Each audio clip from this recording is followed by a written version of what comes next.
members, we will now begin with the review. At today's TTC board meeting, the Extreme Precipitation Planning Report was used to highlight lessons learned from last year's major floods.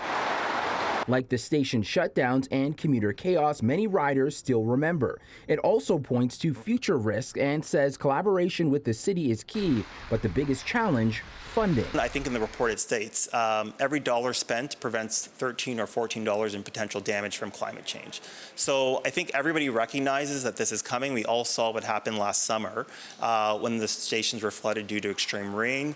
So I anticipate that there will be conversations about how we can make these investments just keep the system going, because if the system is shut down, it's of no use to anyone. The TTC has budgeted $1.5 million for climate risk studies and pilot projects through 2034, but many upgrades like flood-proofing stations and retrofitting key infrastructure remain unfunded or only partially supported. So I don't want to anticipate what will happen with this year's budget. Obviously, a lot of that is dependent also on the federal election that's currently underway, and also in conversations that the city and the province will be having about the New Deal or ongoing negotiations. So those conversations are happening.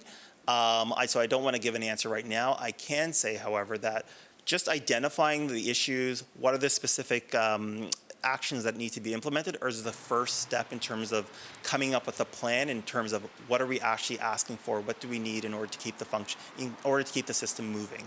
Also raised during the meeting, a recent TTC campaign called Between Stations. It sparked backlash from some riders, especially women, who said it made them feel unsafe. And they certainly don't want random men approaching them. The TTC says the campaign has ended, the posters have been taken down, and it was aimed at connecting with younger Gen Z commuters. This was received very well, actually. I'm not sure if you've seen the videos yourself, but we've had about 350,000 views with about an 87% positive sentiment reading across the series. The board also shared updates on safety and cleanliness efforts, including the hiring of more janitors to keep platforms clean and new investments in fare enforcement and technology to reduce fare evasion and keep riders safe. In Toronto, I'm Brandon Rowe for City News.